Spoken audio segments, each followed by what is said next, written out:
반갑습니다. 이렇게 다시 만나게 되어서요. 저도 개인적으로 감회가 새로워요. 12년 전 저 공릉동에서 우리 교회가 처음 시작했을 때 창립 예배 때 와서 설교를 하고 또 12년 동안 옆에서 우리 장 목사님 목회하는 것을 쭉 봐왔습니다. 또 여기 보니까 우리 이영환 목사님도 계시고 또 여러 사람들 뵙는데 다시 말씀의 강단에 서서 여러분과 함께 은혜의 말씀을 나누게 되어서 정말 영광으로 생각하고 또 감사합니다. 저도 18년 전에 개척을 했어요. 개척을 해서 학교의 주중에는 교수 생활을 하고 그리고 벌써 목요일 금요일 정도 되면 설교 준비하고 주일날 설교를 하고 목회를 하면서 두 개의 일을 하느라고 좀 지치긴 했습니다. 그래도 18년 동안 개척을 해서 교회가 자라고 또 40대 후반에 시작되어서 제가요 40대 후반에 개척을 하고 이제 60대 중반이 되어서 지난 12월 말부로 소위 조기 은퇴를 했습니다. 또 젊은 목사님 또 모시고 새롭게 한 단계 도약할 수 있도록 그렇게 했습니다. 제가 신학자이지만은 사실상 신학보다도 지금 장 목사님께서 말씀하신 것처럼 목사로 불리는 것을 가장 영광스럽게 생각을 하고 있습니다. 또 설교자보다도 목회자가 얼마나 힘든가 하는 것을 그 누구보다 더 잘 아는 사람입니다. 설교는 와서 설교만 하면 되는 거지만은 그러나 목회라는 것은 함께 교인들과 살고 그들의 슬픔 가운데 같이 동참하고 괴로움들, 어려움들, 힘든 것들을 같이 공감할 수 있는 능력이 있어야만이 목회자가 되는 것이지요.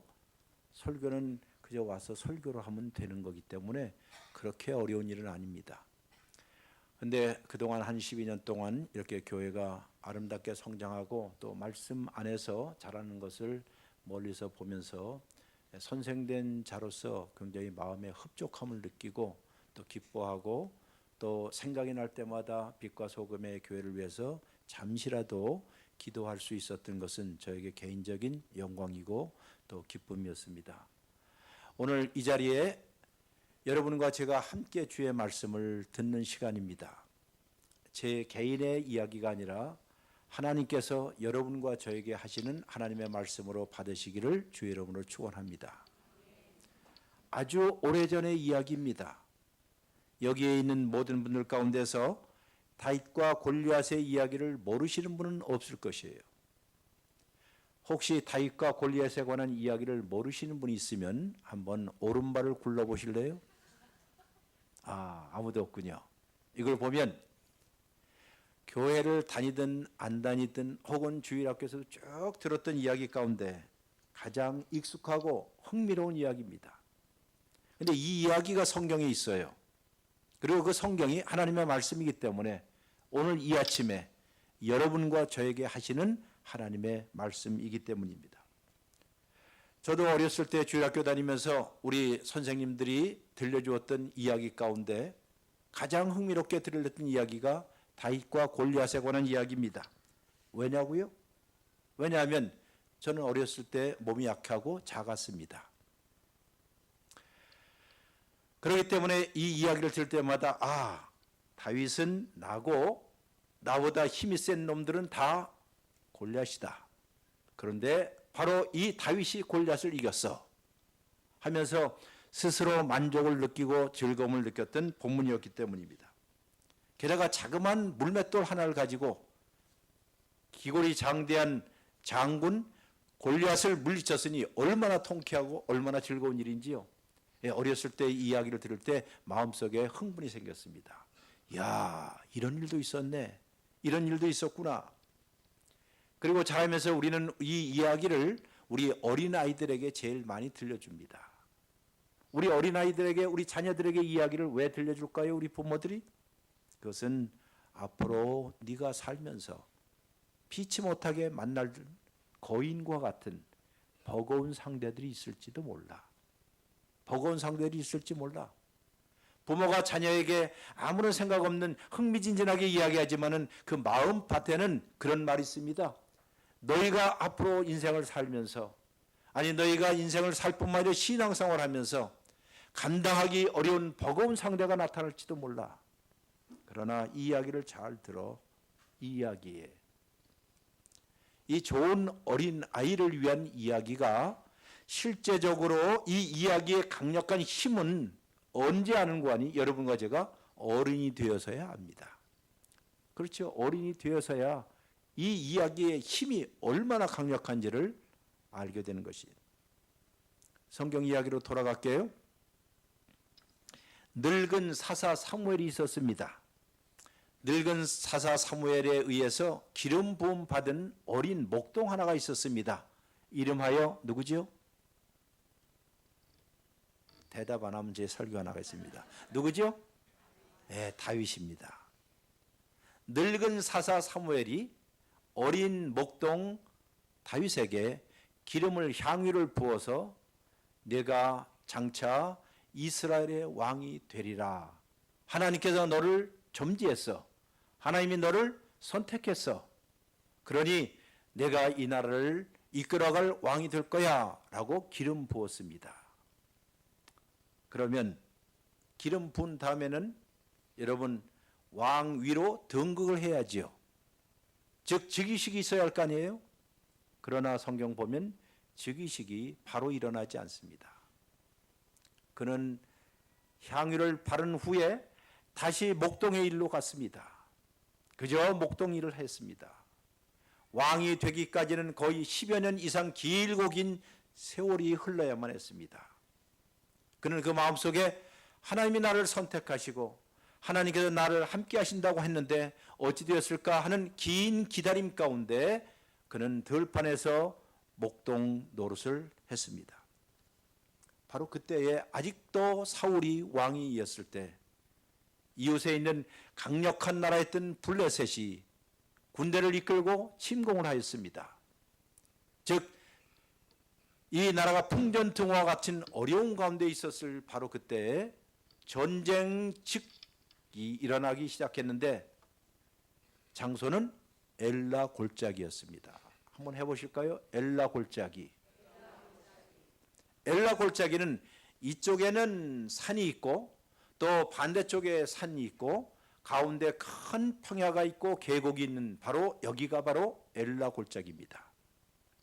이쪽에는 블레셋 군대가 진을 치고 있고 반대쪽에는 이스라엘 군대가 진을 치고 있고 그리고 가운데는 대계곡이요 평야입니다.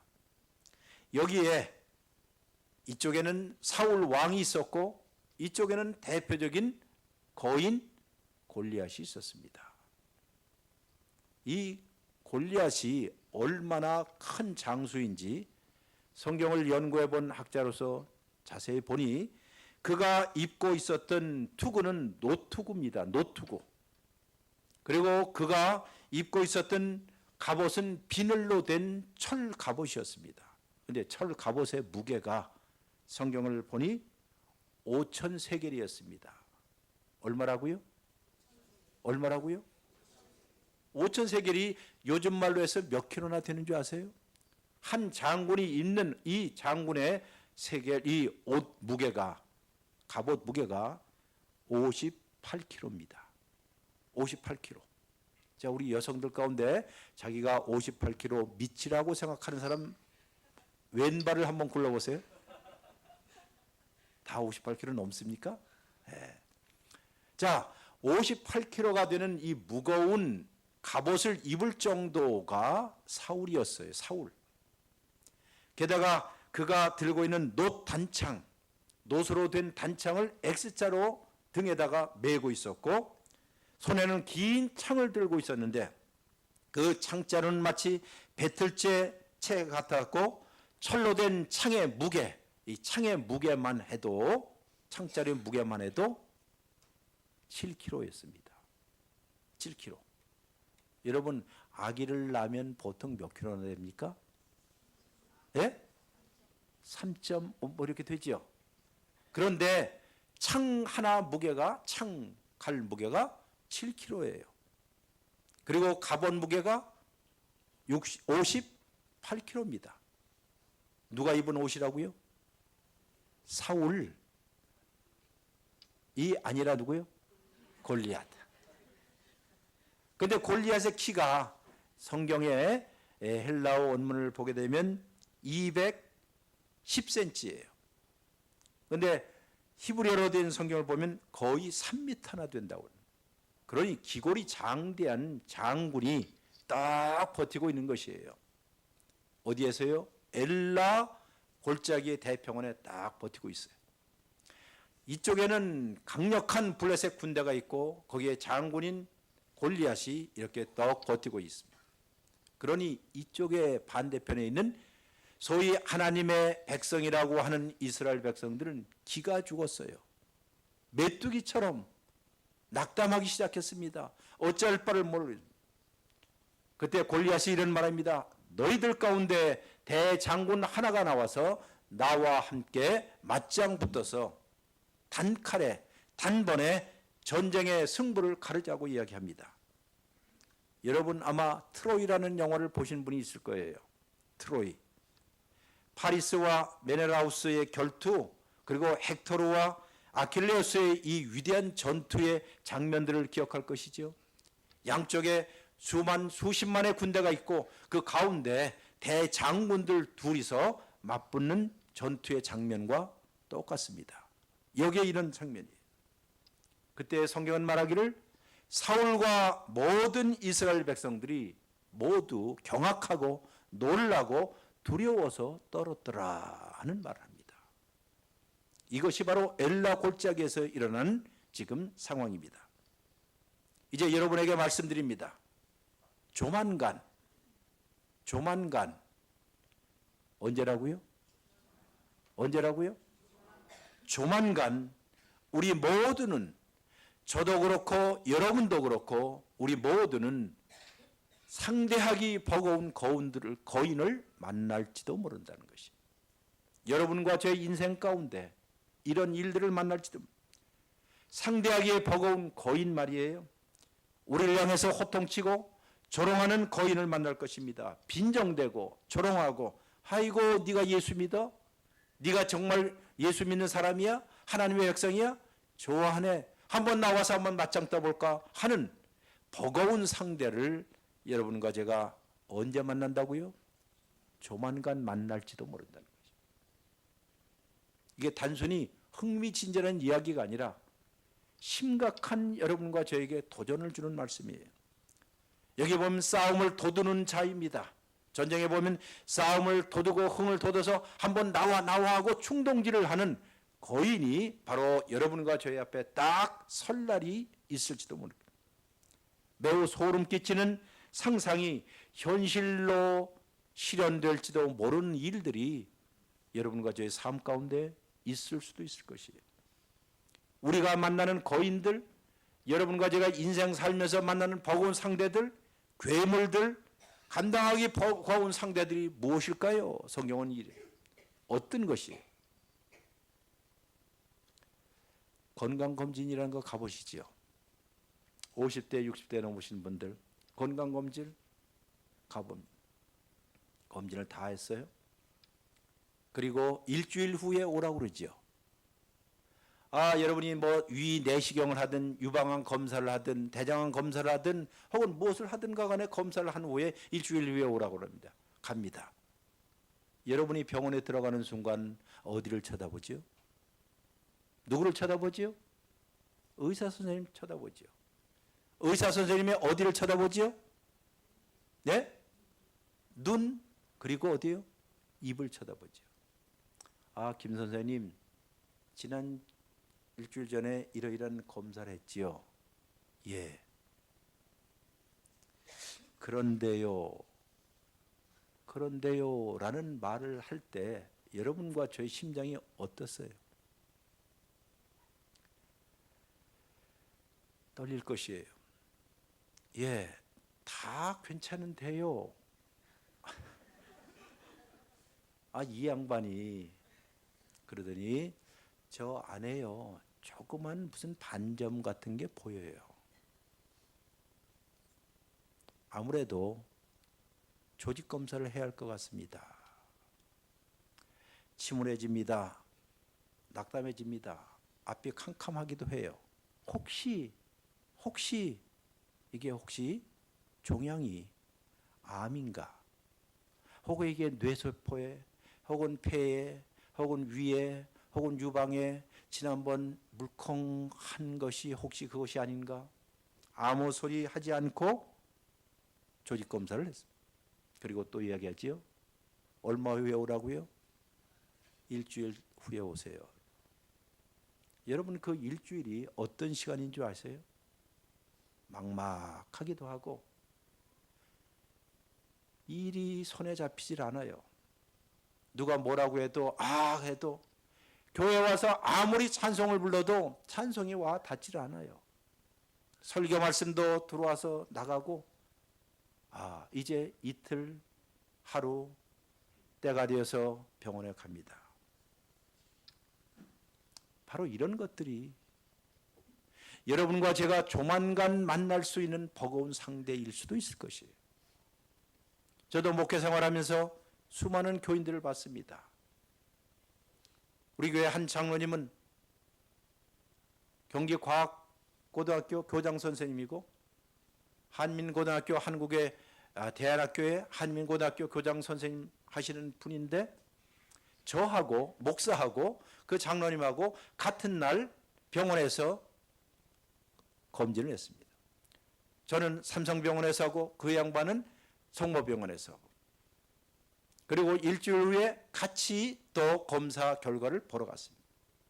목사의 마음이라는 게 희한해요. 제가 성적표를 받아보니까 한 85점은 맞았어요. 그러니까 웬만하면 다 괜찮다는 거예요.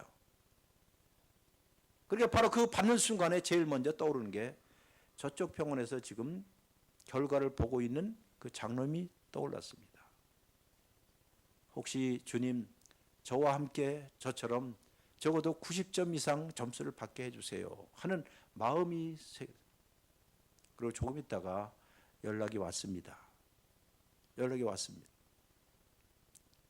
목사님 아무래도 힘든 싸움을 해야 할 것 같습니다. 결과는 대장암 말기라는 거예요. 막막하지요. 이 양반도 병원 가는 것이 그렇게 두려워서 가지를 않고 있다가 한 7년 8년 만에 처음 간 건데 결과는 그거예요. 그리고 2년 동안 사투를 했습니다. 방사선 치료 35번. 제가 어느 정도 전문가입니다. 방사선 치료, 레디에이션 트리트먼트 35번. 항암 치료라는 거 얼마나 힘들어요. 2주에 한 번씩 하는. 머리가 빠지고 통증이 오고 구토가 오는 거 12번을 했습니다. 12번 갖고 안 돼서 5번을 더 했어요. 그런 사이에 그의 부인이신 권사님도 신장암에 또 걸렸어요. 이게 엎친 데 덮친 데 아닙니다. 이런 일들을 겪었습니다. 여러분 이것이 바로 여러분과 제가 조만간 혹은 때때로 예기치 못하게 만날 수 있는 버거운 인생의 거인들일 거예요. 남의 일 듣듯 듣는 게 아니라 어느 날 이런 일이 우리에게 오지 말라는 법이 있어요? 없을 거예요. 잘 나가던 사업이 실패할 수도 있을 것입니다. 결혼 생활이 잘 나가도 티격태격 하다가 이제는 더 이상 이 인간하고 살 수가 없어 하고 마지막 가정법원에서 조정할 수 있는 이혼의 단계까지 오는 가정도 있을 것이에요. 지금 이 순간에도 마음속에 온갖 고통들, 괴로움들을 가지고 도무지 내가 이것을 어떻게 이겨나갈 수 있을 것인가 라고 생각하는 분도 있을지도 못할 거예요. 내가 아무리 기도해도 내 자녀는 저렇게 말 듣지 않고 방탕하고 타락하고 좋지 않은 일만 골라서 하는 일들, 그 속이 상해갖고 어쩔 줄 모르는 사람도 있을 것이에요. 갓난 아기가 폐렴에 걸려서 왔다 갔다 할 때도 있을 것이에요. 잘 나간다는 모든 계약이 마지막 순간에 가서 계약이 잘못될 수도 있고, 본의 아니게 누구에게 빌렸던 돈을 빚더미 가운데 빠질 수도 있고, 여러분 신앙이라는 것을 살면서 예수 믿는다고 해서 모든 것이 다 잘 되면 얼마나 좋겠어요. 많은 이런 일들이 우리 앞에 놓여있는 누구처럼요? 골리앗처럼 버거운 상대라는 것이. 이럴 때 우리는 이 무지막지한 거인들 앞에서 공포와 두려움 가운데 빠지게 됩니다. 사실상 이런 일들을 당할 때마다 엘라 골짜기에서 바로 이런 일들이 일어나고 있다는 것이에요. 여러분과 제가 살고 있는 것이 바로 엘라 골짜기와 같아서 한편에서는 이렇게, 한편에서는 이렇게 아무런 난관에 어찌 할 바를 모를 가운데 여러분이 할 수 있는 게 무엇이겠어요? 이 사람 저 사람 찾아가 봅니다. 이 의사 저 의사 다 찾아갑니다. 온갖 일을 다 해봐도 막막해 보일 때, 오늘 여러분들이 다윗과 골리앗의 이야기는 수천 년에 있었던 옛날 옛적의 재미있는 이야기가 아니라 매우 심각하고 매우 두렵기도 하고 떨리는 누구의 이야기지요? 여러분과 저의 이야기입니다. 여러분과 저의 이야기예요. 바로 이때 이 장면 가운데, 이 중대한 질문 가운데 다윗이라는 이 어린 목동이 바로 이 사건 가운데, 이야기 가운데 들어오게 됩니다. 조용히 들어오게 돼요. 무슨 뜻입니까? 이 거인의 문제, 버거운 상대, 이 골리앗의 문제 앞에 다윗이 조용하게 들어온다는 뜻은 자기가 전쟁하러 나간 것도 아니었습니다. 자기 아버지가 있었는데 이새가, 야, 네 형님, 큰형님 이름이, 여러분 아는 사람 없지요? 다윗의 큰형님 이름 알아요? 네, 이럴 줄 알았습니다. 다윗의 큰형님의 이름이 엘리압. 엘리압이 지금 전쟁에 나가는 거예요. 이스라엘 군대의 장군으로 전쟁에 나가는 거예요. 너 형님이 전쟁에 나갔으니까는 거기에 뭐 좀 갖다 줄 것이 있으니까 빨리 가서 심부름하러, 누가요? 다윗이 간 것입니다. 다윗이 전쟁하러 간 거 아닙니다. 다윗은 그저 아버지 심부름에 따라 우연히 전쟁터에 들어간 거예요.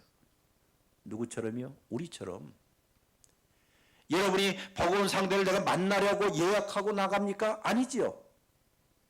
전혀 예측하지 않고 우연히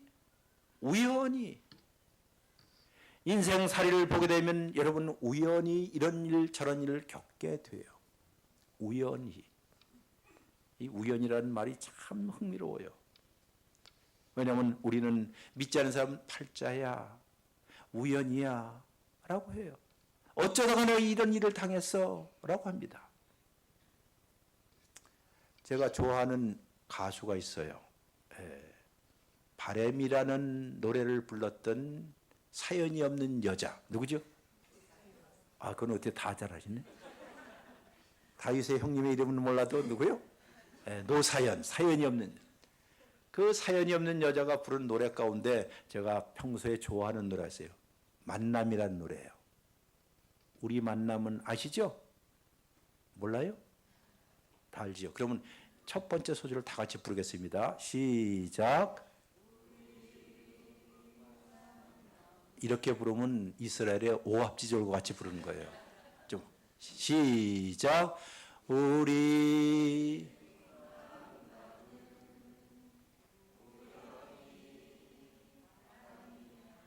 자, 우리의 만남은 뭐라고요? 우연이 아니래요. 오늘 저와 여러분 만나는 거 우연 아니지요.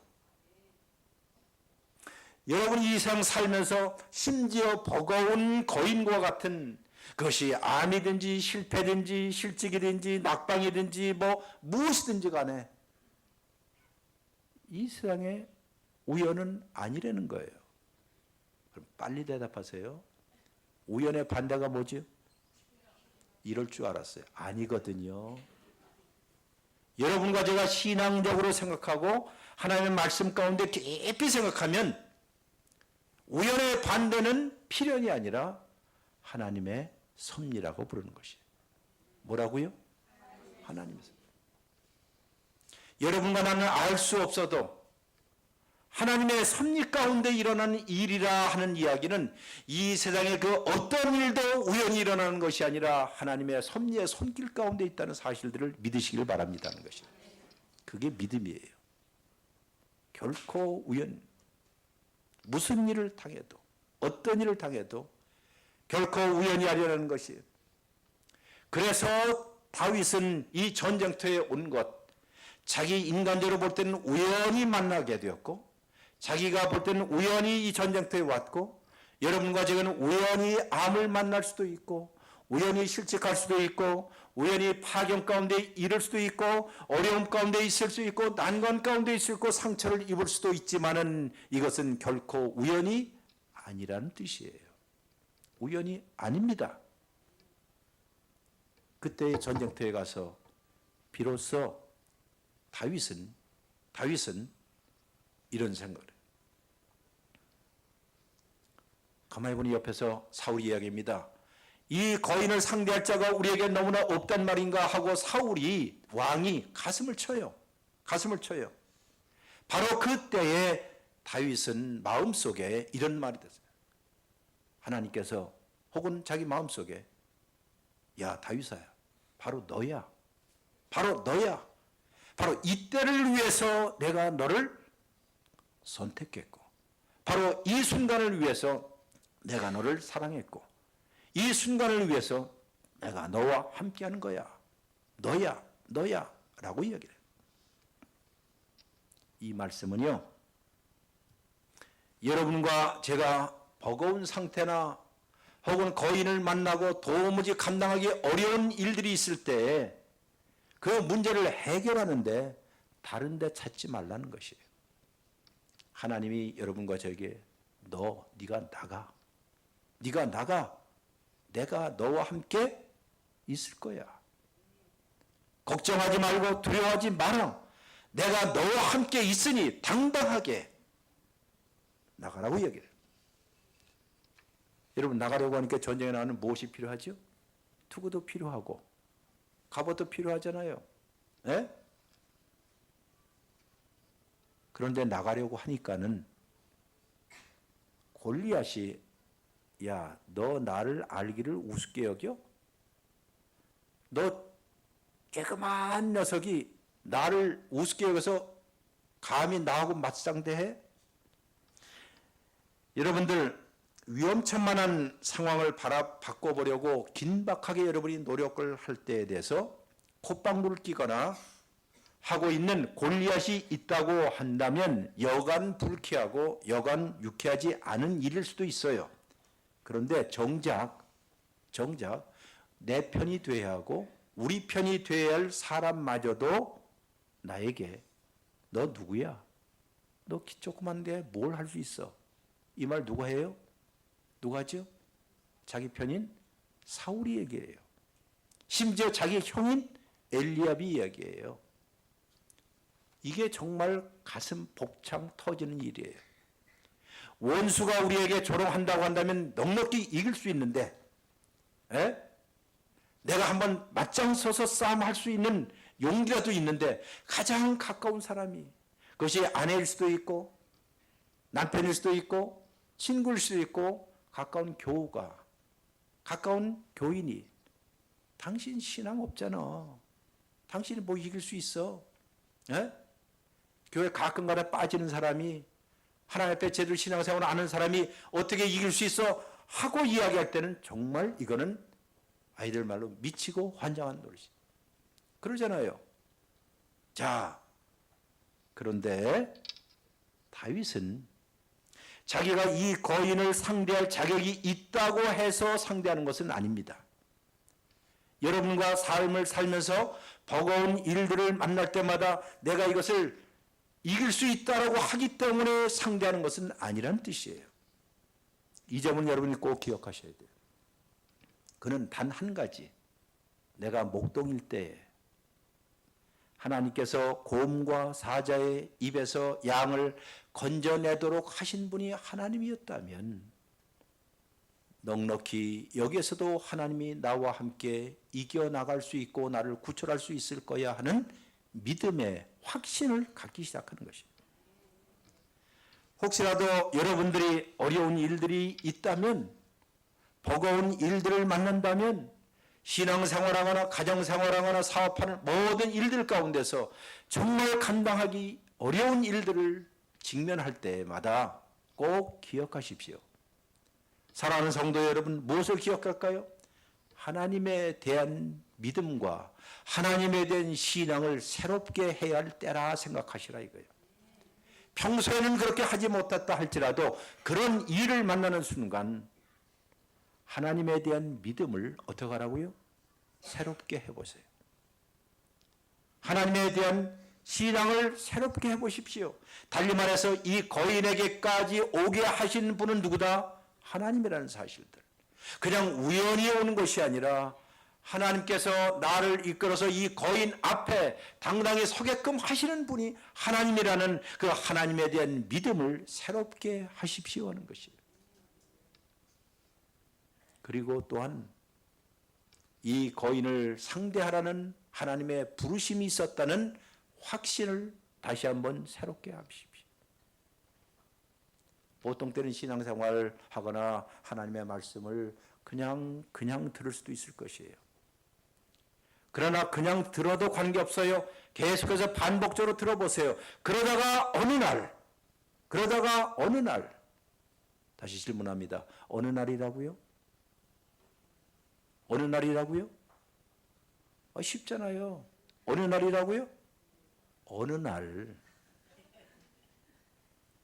신앙생활 하다가 어느 날. 다시 질문합니다. 어느 날이라고요? 어느 날. 이 어느 날이라는 것은 예측하지 못하는 날이라는 뜻이에요. 기대하지 않았고 예측하지 않았고 여러분이 초청하지 않은 어느 날. 어찌 보면 우연한 것처럼 보이는 그날. 바로 그날. 이 상대하기 버거운 골리앗을 상대하라는 부르심을 하나님께서 나에게 주셨다 하는 확신을 바로 그 순간에 생각하셔야 합니다. 그뿐만 아니라 또 있습니다. 패닉 상태에 공포 가운데 질리지 마시고 그때는 차분하게 여러분은 여러분 자신이어야 합니다. 누구 해야 된다고요? 여러분 자신이어야 돼요. 여러분 자신이란 말, 즉 사울이 그에게 투구를 씌워줍니다. 사울이 왕이 그에게 갑옷을 줍니다. 맞아요, 안 맞아요? 안 맞아요. 다른 사람 거 갖고는 사용 안 돼요. 목사님 거 갖고 되지 않아요. 다른 권사님이 해주는 거 갖고 되지 않아요. 이런 사람 저런 사람 다 하는 거 다 해도 어울리지 않아요. 여러분은 여러분 자신이어야 한다는 것이에요. 하나님 한 분, 그분이 여러분과 저를 불렀다면, 선택하셨다면, 내가 너를 이 나라를 다스릴 왕으로 세웠다는 하나님의 확신과 소명이 그에게 있다면, 그리고 여기까지 오게끔 하시는 분이 하나님이라고 한다면, 그리고 맞짱을 뜨게 하는 이 거인 앞에 나를 부르신 분이 하나님이라고 하는 것을 확신한다면, 여러분은 누구처럼 되어야 한다고요? 누구처럼? 아니죠. 자기 자신. 여러분 자신이어야 한다는 것이에요. 에? 고추장로 다 버리고 다 내어 던지고 사울 왕의 갑옷도 내어 던지고 다시 말해서 하나님이 부르신 것은 나이지 다른 사람의 옷을 입은 다른 사람이 아니란 뜻이에요. 당당했습니다. 그리고 그는 딱 한 가지. 엘라 계곡의 가장 낮은 계곡의 시냇가로 달려갔습니다. 이거 미친 짓 아니에요? 지금 뭐 하고 있는 중이에요? 전쟁을 하고 지금 죽느냐 사느냐 판네. 암과 싸움해야 하고 사업과 해야 하고 결혼 문제 때문에 해야 하는 온갖 일들이 앞에 있는데도 불구하고 거기에 달려가지 아니하고 그는 시냇가에 달려갔습니다. 시냇가에 무릎을 꿇었습니다. 돌 팔매질 하기에 딱 좋은 부드러운 돌 5개를 주었습니다. 그 일은 그가 목동으로 있을 때 자주 하던 일이었습니다. 자주 하던 일. 사랑하는 성도 여러분들, 여기에 무릎을 꿇은 어린 목동 이미지를 한번 생각해 보세요. 무릎 꿇은 어린 목동 다윗 말입니다. 이 광경이야말로 오늘 성경에서 신학적인 중심입니다. 핵심적인 이야기입니다. 다시 말해서 다윗은 이 세상의 중심이 흔들리지 않은 중심이 어디에 있는가를 그는 알게 되었다는 뜻이에요. 혹시 여러분과 저의 삶의 중심에 앵커를 내리십시오 하는 말거든요. 뭐를 내리라고요? 다시요. 뭐를 내리라고요? 앵커란 말 혹시 아시는 분? 앵커. 예, 뭐죠? 예? 아, 배에 타시래요. 여러분 9시 뉴스나 8시 뉴스에 나와서 뉴스캐스터들 있죠? 뉴스 하는 사람을 뭐라고 그래요? 앵커라고 그러죠. 앵커라고 그래요. 왜 앵커라고 하는지 아세요? 하루 종일 일어났던 모든 일들을 최종적으로 완결판 뉴스를 전하는 사람을 그래서 앵커, 타치라고 얘기해요. 앵커. 아니면 400m 계주를 한다 합시다. 100m 달려요. 두 번째 달립니다. 세 번째 달립니다. 마지막 네 번째 달리는 사람을 뭐라고 그럴까요? 그것도 앵커라고 그래요. 최종적으로. 다시 말해서 이 세상이 아무리 복잡하고 힘들어도 여러분과 제가 진정으로 삶의 중심부에 뭘 내려요? 앵커, 닻을 내릴 곳이 어딘가를 생각해 보라는 것이죠. 그 닻을 내리기 위해서 다윗은 시냇가에 무엇을 꿇어요? 무릎을 꿇은 것이에요. 아무리 전쟁의 포연이 심하고 폭탄 소리가 들리고 창과 칼 소리가 들리고 사람의 함성이 들리고 암이 앞에 있고 사업의 실패가 있고 온갖 일들이 다 앞에 있어도 이것이 우리의 삶의 중심부가 아니라는 것을 그는 알았습니다. 우리의 삶의 중심부는 정적하게 조용하게 흐르는 시냇물 한가운데 무릎을 꿇은 다윗의 앵커, 자기의 삶의 궁극적인 닻을 어디에 내려야 하는지를 아는 사람, 이 사람이야말로 오늘 여러분과 제가 배워야 할 하나님의 메시지라는 것이에요. 한 젊은이가 무릎을 꿇음으로써 이스라엘의 역사를 바꾸려고 하는 순간에 다른 사람들은 안절부절하여 이리 가고 저리 가고 히스테릭한 반응을 보였습니다. 그러나 다윗은 다윗 5개의 돌을 물가에서 무릎을 꿇고 주심으로써 이런 말을 다시 반복합니다. 나를 사자와 곰의 발톱에서 건져냈던 그 하나님께서 나를 다시 건져내시고 구출하실 것을 나는 믿습니다 하고요. 그걸 우리는 믿음이라고 해요. 그게 진짜입니다. 이것이 바로 기도의 자세라는 사실들을 기억하십니까? 진정 기도란 것이 바로 이것이에요. 세상 흔들리고 바람 불고 풍랑이 심하여도 나는 요동하지 않으리라. 왜냐하면 나의 삶의 중심부에 하나님이라는 앵커를 어떻게 해요? 내렸기 때문이에요. 이런 이유 때문에 우리는 우리의 삶을 고정할 수 있는, 아무리 요동하여도 우리의 삶이 흔들리지 않도록 고정할 수 있는 앵커의 중심부가 엘라 골짜기의 중심이라는 것을 알게 됩니다. 여러분과 저의 삶이 풍랑 있는 바다에 한 척에 떠있는 이력 편지와 같은 연약한 배라 할지라도 세차게 바람이 불어서 뒤집어지면 죽을 수밖에 없고 무너질 수밖에 없고 파산하여 죽을 수밖에 없는 자그마한 이력 편주 한 조각의 자그마한 배와 같아 할지라도 어찌 보면 우리의 삶이 그렇지 않아요? 여러분과 제 삶도 마치 이력 편주와 나일 강가에 띄어져 있는 자그마한 모세를 태웠던, 갓난아기 모세를 태웠던 방주, 창파의 망망한 대해 가운데 아비규환과 수많은 홍수 가운데 띄어졌던 노아의 자그마한 방주. 그러나 그들은 그 항해의 끝에, 길고 긴 항해의 풍랑 가운데 길고 긴 끝에 하나님의 영원한 포구가 있음을 믿고 항해하고 노를 젓는 사람들이 그리스도인들입니다. 여러분의 삶도 그러기를 주의 이름으로 축원합니다. 바꾸고 변화를 가져오는 분은 하나님이어야지 우리 자신일 수가 없다는 것이. 아무로 이쪽으로 들고 뛰고 이 일을 해결하고 아무리 하여도 하나님이 움직이지 아니하면 우리의 삶은 변할 수가 없습니다. 그러므로 사랑하는 성도 여러분들, 여러분과 저희 삶의 중심부에 누구를 둬요? 하나님을 두십시오. 하나님을 두십시오. 버거운 상대를 만날 때마다 꼭 기억하십시오.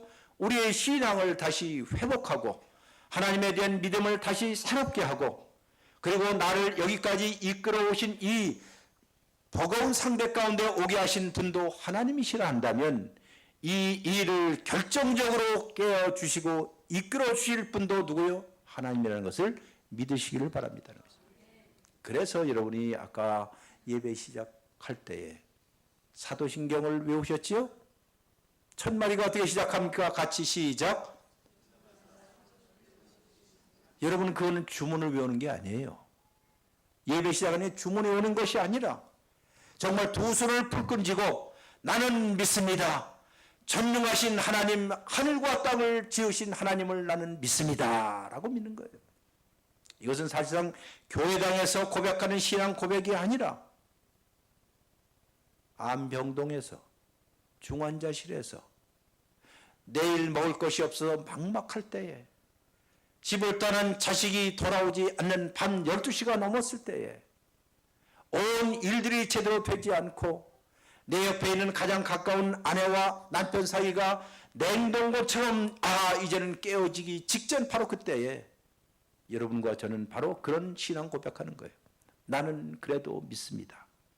그래도 인대움, 나는 믿습니다. 전능하신 하나님, 하늘과 땅을 지으신 하나님, 그 가운데 있는 모든 것을 지금도 만들어가고 있는 하나님, 그 하나님을 나는 믿습니다 라고 고백하는 것, 이것이 엘라 골짜기에서 하는 일들이에요. 바라건대 우리 교회에 있는 우리 사랑하는 모든 성도 여러분들, 다윗이 전사로서 전쟁을 하는 군인으로서 받았던 온갖 훈련들, 그리고 위압적인 갑옷들, 군장들, 장대한 무기들, 이 모든 것 하나라도 골리앗을 쓰러뜨리는 데 사용된 일이 있다 없다? 없다는 사실을 기억하십시오.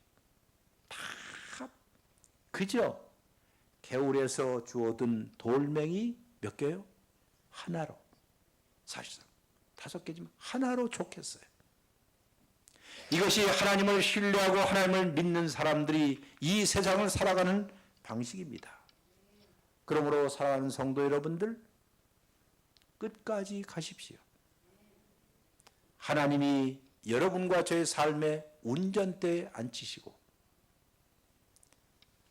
한 말씀하고 마칩니다. 제가 운전을 참 좋아해요. 운전 드라이브를. 외국 생활을 한 20여 년 했기 때문에 운전하는 걸 좋아해서 한번 운전대를 잡으면 지금도 4시간 정도는 그냥 스트레이트로 갑니다. 쫙 달려요. 네? 작년 여름에는 제가 한 25일 동안 한 7,000km를 달렸어요. 미국에서. 이쪽 끝에서 저쪽까지. 우리 집사람하고 몇몇 사람 데리고.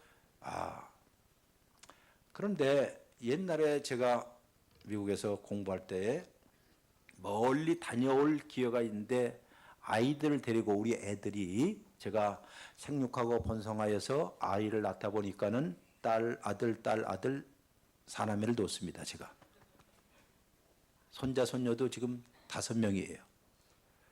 생육하고 번성했죠. 근데 그 아이들이 어렸을 때 먼 곳, 한 이틀 길을 갔다 오는, 캐나다까지 멀리 갔다 오는 길들이 있어요.